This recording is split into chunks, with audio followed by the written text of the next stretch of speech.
Hello and welcome to Newscentre. I'm Parikshit Luthra. The Supreme Court Collegium has repatriated Delhi High Court Judge Justice Yashwant Varma back to his parent High Court after reports of unaccounted cash being discovered at his official residence. As per reports, the pile of cash was found when a fire brigade reached the judge's residence to douse the fire on March 14th.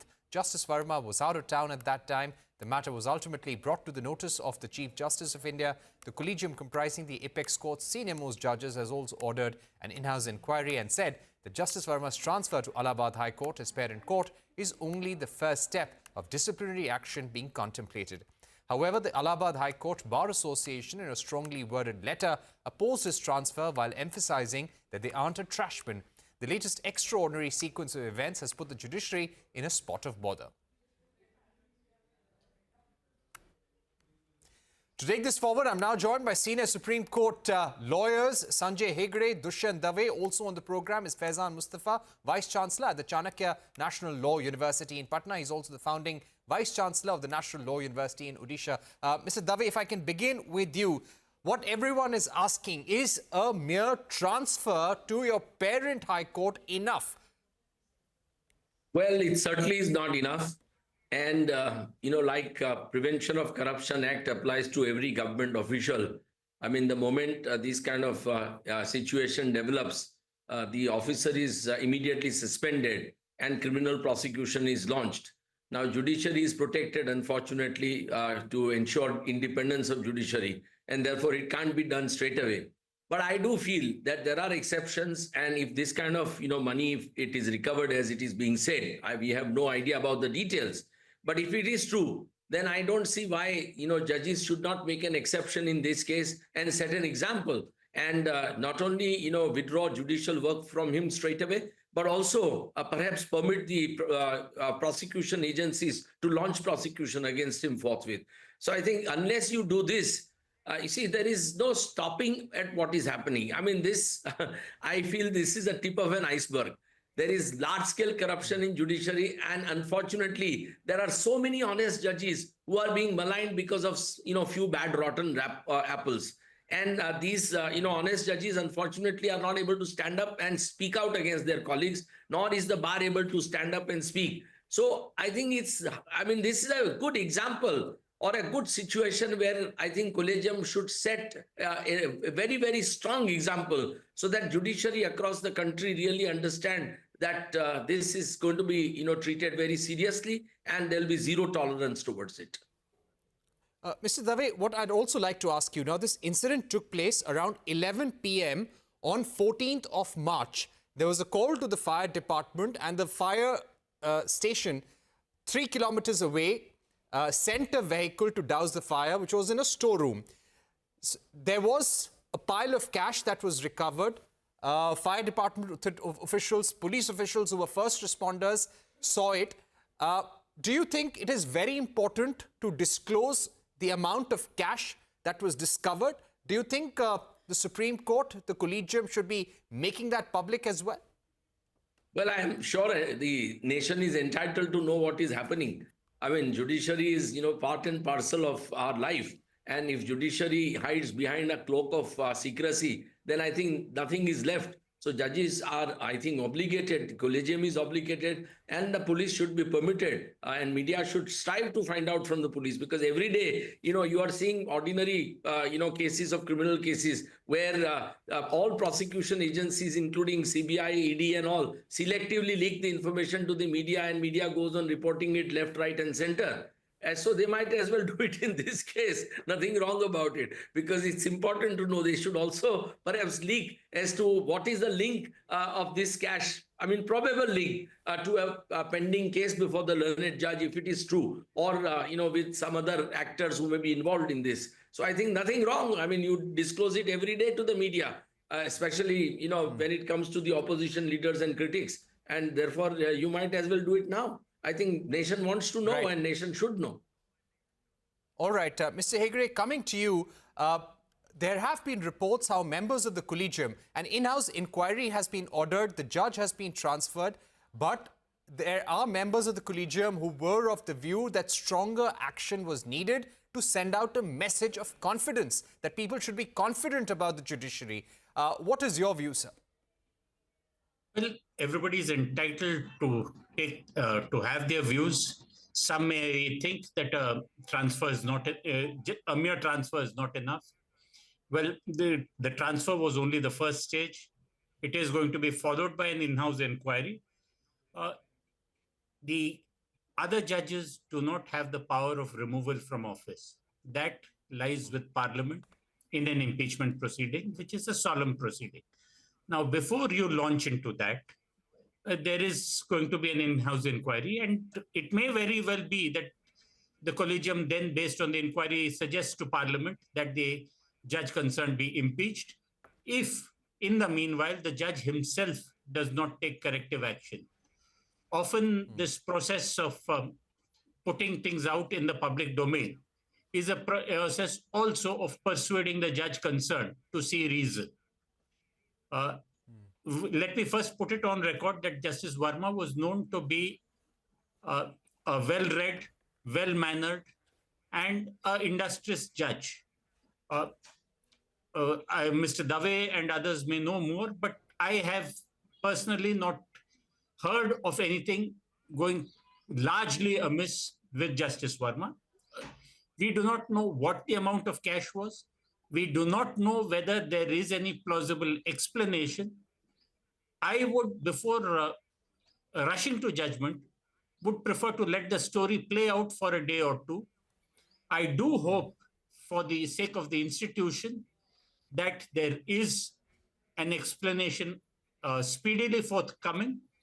If there isn't, I also hope that for the institution, that corrective steps are taken by the judge himself.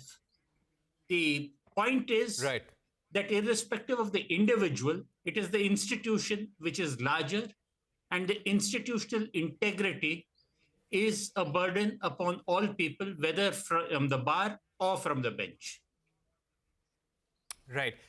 What questions come to your mind, Mr. Hegde? As we were speaking about, this incident happened on the 14th of March. The judge and his family were not at their residence when this happened. The police and the fire department officials were the first respondents. Do you also believe that as per due process, as per laid down guidelines, the judge in question, Yashwant Varma, must have given a justification and explanation to the collegium as well, or at least an explanation to the Chief Justice of the Delhi High Court? I'm sure an explanation was sought for and something or the other must have been proffered. It may well be that that was prima facie not found satisfactory. Therefore, further steps have been undertaken. The questions that come to my mind, and I think these are legitimate questions, and it could have been not, suitable action could have been taken by the collegium themselves. What was the amount in question? Because if you keep quiet on the amount, all kinds of rumors float around. You also may remember that recently at a particular parliamentarian's seat, some cash was found. Now, the amount there was so minuscule compared to that parliamentarian's known sources of income that everybody laughed it off. So today, what was the amount which the fire brigade prima facie thought they had found? And what that at least the public is entitled to know, and it should be put out as fast as possible so that unnecessary speculation ceases. Does not happen. All right, sir. I'm going to give you a break till you have some water. Let me get in Mr. Faizan at this point. Mr. Faizan, thank you for waiting patiently.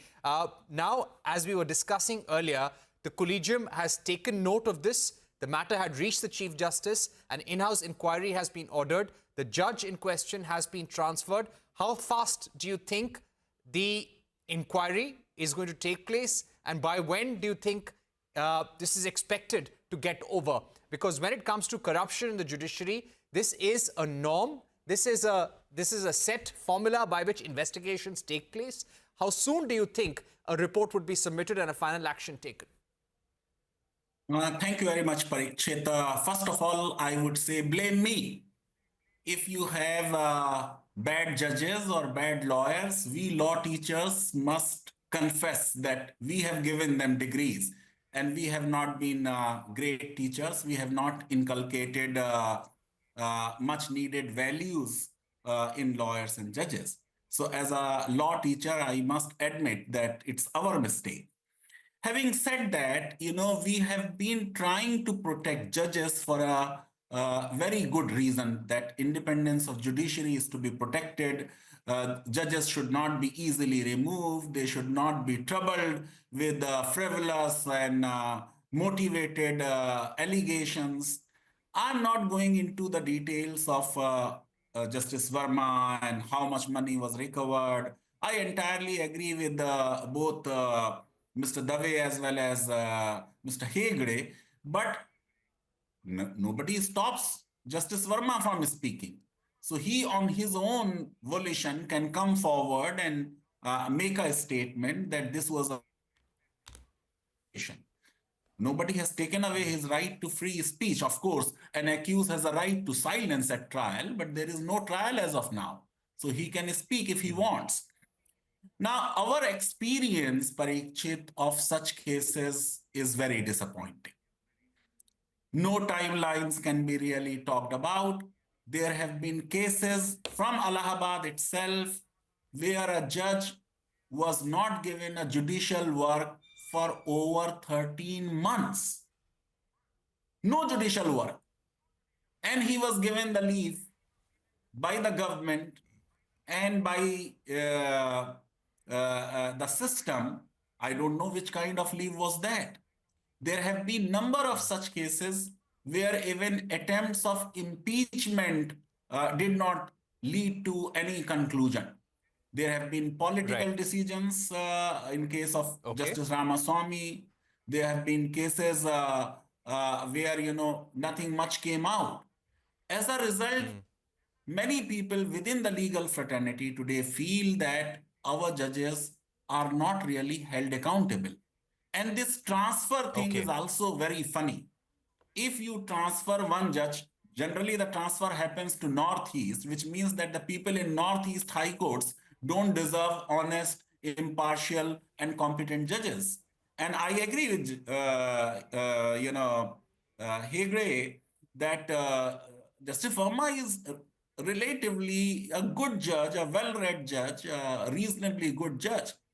But when you transfer somebody to the parent high court, this is a reward rather than a punishment, because generally people are transferred from the parent high court because there is something. On that note, let me get in Mr. Dave also, Mr. Faizan.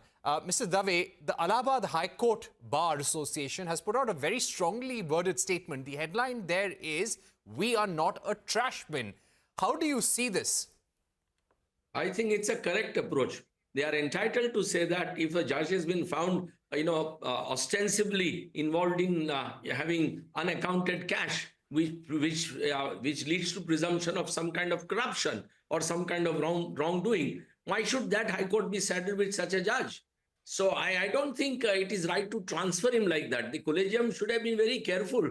They should have simply, withdrawn judicial work from him, and they should have perhaps persuaded him. I remember many years ago, one such judge faced, inquiry in Bombay or charges in Bombay. And then Chief Justice of India, Justice Ahmadi, very quietly called him and told him that, brother, if you don't resign, we have enough material to order prosecution against you. And he was made to resign. So I think that kind of a, neck is required. I think Chief Justice should have really, taken that kind of an approach rather than keep such a person into the system. Because I don't think, as Mr. Faizan Ahmed rightly points out, he should come out and explain himself. But what can he explain?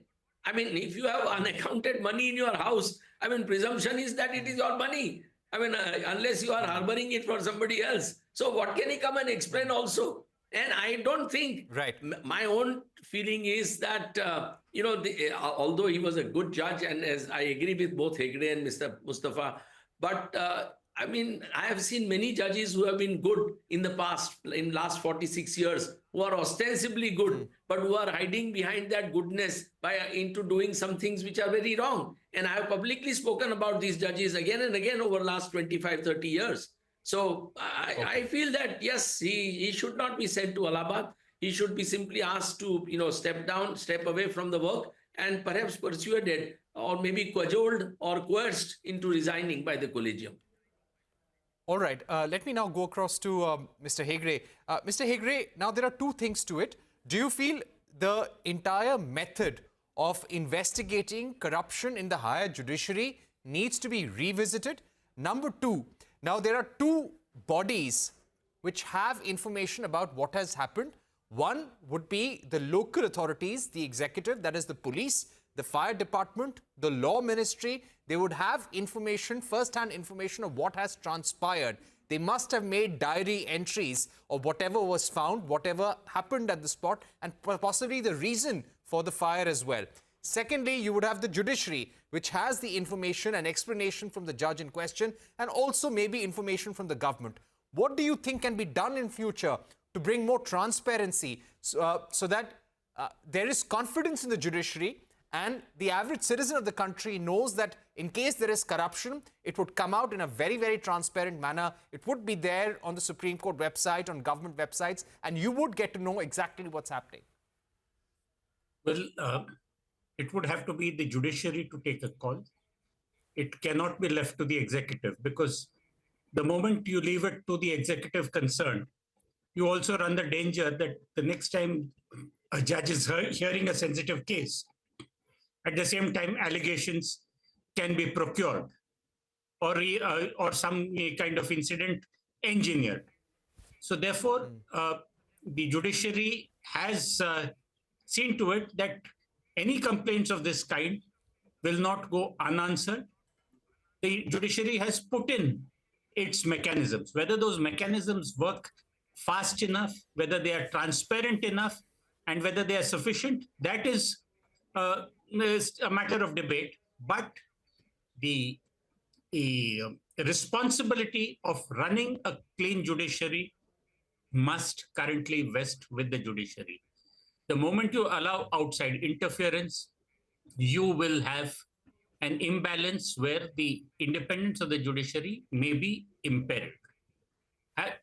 As far as Justice Varma himself is concerned, it is for him to come out with an explanation precisely because people today think that there is no possible explanation, and that the process being drawn out like this, even if necessary, casts a shadow on the entire judiciary. To use a rather bad pun, this is an Agni Pariksha for the judiciary itself. How it comes out of You're calling it an Agni Pariksha of the judiciary. Right. On that note, we're going to take a break. I'll request all our guests, Mr. Hegde, Dushyant, Faizan, Mustafa, to stay with us. We'll be right back.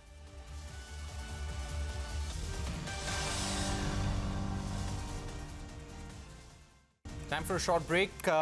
Yes, and we are back now. Our focus on the case against Yashwant Varma, the Delhi High Court judge who has now been transferred as a result of a corruption inquiry that has been ordered.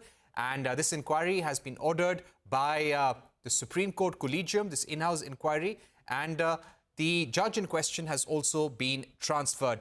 The next step is possibly, after receiving a report from the in-house inquiry, the concerned judge could be asked to resign voluntarily or face impeachment. Let me go across to Dushyant Dave now. Dushyant Dave, does the government have the power to order a CBI probe at this stage, or they will have to wait till the time the in-house inquiry of the collegium is over and till the time the Supreme Court orders any course of action?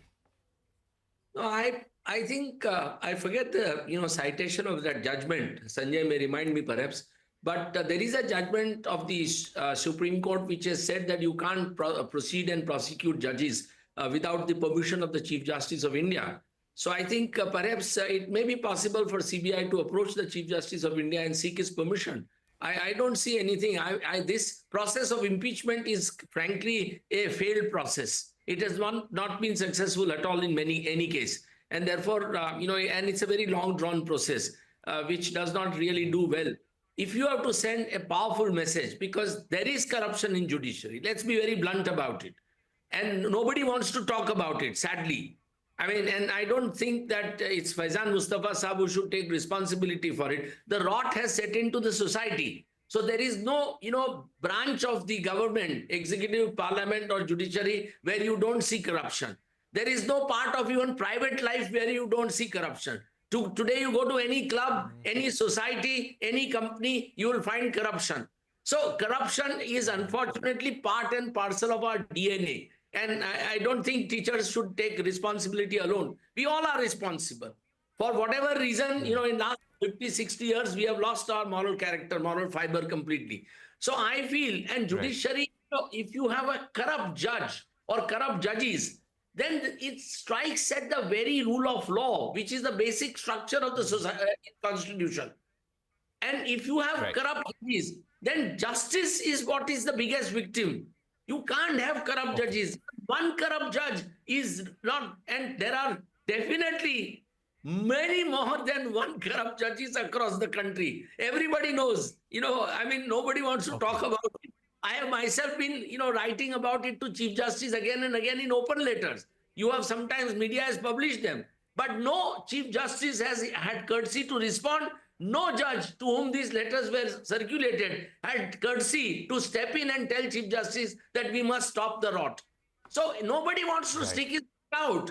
Nobody wants to do anything. And therefore, I feel that collegium is singularly responsible for the rot that is set into judiciary, because they don't want to talk to independent lawyers. They don't want independent information. They only sit in this ivory tower, meet people who are willing to please them, and therefore they have no information. I mean, everybody knows what is happening. You walk in corridor of any high court or any court, you will know what is the state of corruption in courts across the country. So I think we've completely run out of time. It should get special. Yes, okay, Faizan Mustafa, very quickly, we've run out of time, but final comments from you, sir. In 2022, the law minister told the parliament that in last 5 years, at the government's grievance portal, 1,631 cases of complaints of corruption were filed, which were forwarded to High Court's Chief Justices and Chief Justices of India. And nothing much has come out. And therefore, Mr. Dave is right that the rot has really set in everywhere. Right. That's an important point, Mr. Mustafa, to sign off on. Thank you very much for joining us, all of you, Mr. Mustafa, Mr. Dave and Mr. Hegde. Important messages there. And as Sanjay Hegde was pointing out, perhaps this is an Agni Pariksha for the judiciary as well. With that, it's a wrap on this edition of Newscentre. More news and updates continue right here.